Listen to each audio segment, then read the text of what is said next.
Hello, Sagittarius, Sun, Moon, Rising, and Venus signs. Kamusta kayo? Sana po ay nasa mabuti kayong kalagayan. Welcome back po sa Star Tarot.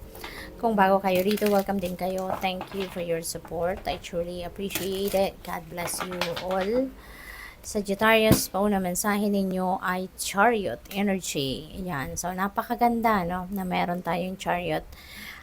Kasi this is success, no? There are so much potential out there na na ayun nakapaligid sa iyo for you to succeed, no, sa kung ano man ang mga ginagawa ninyo or ano man yung mga plano ninyong gawin. This is also about determination. This is also about willpower, direction, disiplina, focus, no? Kaya kung ano man yung mga susunod ninyong gagawin sa ngayon, kung ano man yung plano ninyong gawin sa ngayon, hindi malayong magtagumpay kayo. 'Di ba? Kasi lahat ng ingredient na almost lahat nandiyan dyan na. Yung focus, yung determinasyon, yung drive nandiyan dyan. 'Di ba? Kaya yung parang your eye is on the prize. Kaya kapag gano'n ang ugali ninyo, attitude ninyo towards, 'di ba? Kung ano man endeavor or venture na gagawin ninyo, so talagang most likely you will be successful, no? May naghihintay sa inyong tagumpay talaga diyan. We have King of Wands. Ayan. So ayan. Kasi ito parang wands energy din siya, 'di ba? Kaya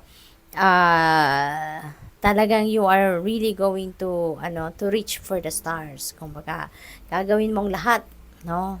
In your power para makamit ninyo kung ano man yung tagumpay na minimithi ninyo. So this is really beautiful.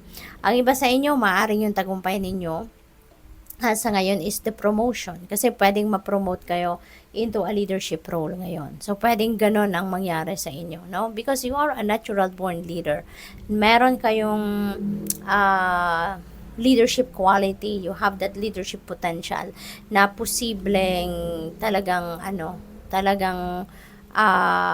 mangyari sa ngayon, no? Na baka kayo ay talaga mailagay sa ganyang posisyon. No? So, pwedeng talaga kayo ay mapopromote, magiging manager na kayo, supervisor, mga ganon. And this is also about entrepreneurship. Kaya pwedeng ang iba sa inyo dito, baka magnenegosyo kayo. Baka kayo ay magpuput up ng sarili ninyong online business, home-based business, yung mga ganon ba. No? Kasi gusto ninyong maging maging manager, yung ganon. We have Ace of Cups. Wow. So, this is a new beginning energy. Meron kayong mga bagong sisimulang ganap sa buhay. No? There are also overflowing of blessings, overflowing of abundance and prosperity that is coming your way, Sagittarius. Kaya, napakaganda nito. Parang merong siksik-liglig at umaapaw na joy and happiness, no? Na nananandi dito or paparating sa inyo or yun ang ibibigay sa inyo, 'di ba?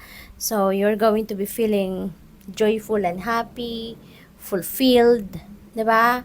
So ayun, marami kayong biyayang makakamit sa ngayon. Marami kayong biyayang may expect, no, na paparating. Kaya good luck sa iyo. What else?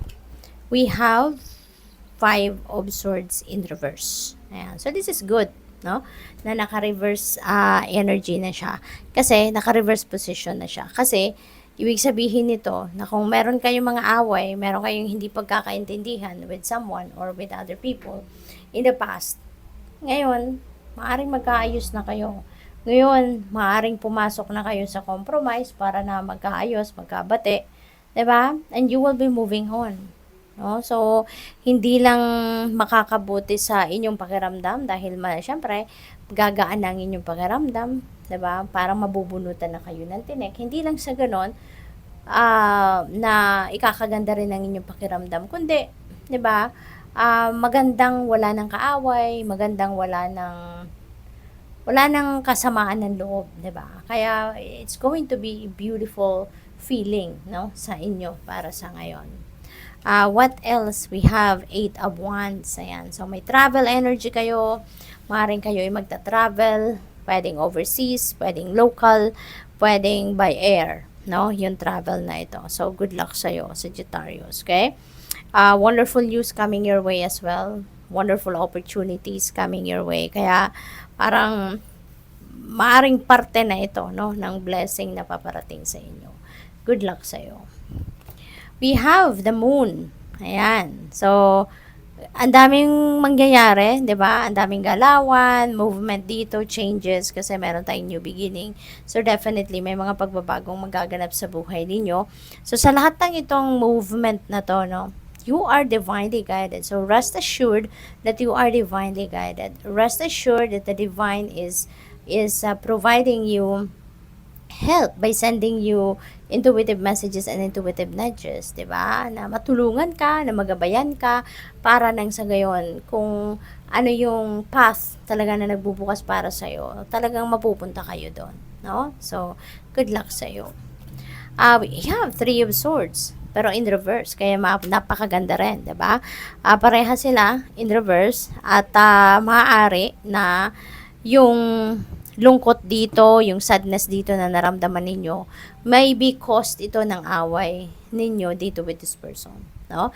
Pero pareha sila naka-reverse ngayon, may pagbabate, reconciliation, compromise, may forgiveness, no? So pwedeng related talaga ito sa bawat isa, no? Na ngayon, you're moving on, you're moving forward kasi you have accepted the fact na ganun talaga. 'Di ba? May mga sitwasyon na hindi mo talaga maiiwasan. Tulad na lang nito, na baka nag-away kayo, nagdiskusyon kayo, may hindi kayo napagkaintindihan, you were not on the same page regarding something. Kaya ganun, 'di ba? So maaaring nagkasagutan or whatever, no? At ngayon, you're going to release that pain. No, you're going to forgive, you're ready to move on. Kaya napakaganda. So, eventually, so siguro magbabati na kayo, magkakausap kayo. So, what else we have? Ayan, Ten of Swords. So, yun. Nahirapan kayo. So, siguro, medyo, kung ano man na nangyari rito, no, feeling ko, magkakadugtong ito. So, feeling ko, medyo matagal na din ito, no, na away ninyo na kung sino man. And, maybe for the longest time, siguro, nasaktan talaga kayo dyan, no? Pwedeng nasaktan kayo, pwedeng, na-frustrate kayo talaga, 'di ba? Heartbroken kayo, no? For quite some time. Pero, yun nga, sa ngayon, you are ready na to start a new life. You are ready na to forgive. You are ready na to move on. Kaya, ito, 'di ba? Ano na siya, yung parang handa ka ng magbagong buhay, handa ka ng harapin dito yung bagong umaga, no? May pag-asa na magiging mas maayos na ngayon ang inyong pakiramdam, ang sitwasyon ninyo sa buhay. Kasi you are definitely releasing lahat ng sama ng loob ninyo, bigat sa dibdib, resentments, yung mga ganon. You are removing that na, no, sa buhay ninyo, kaya napakaganda. So, good luck. Thank you for watching. Love and light. Namaste.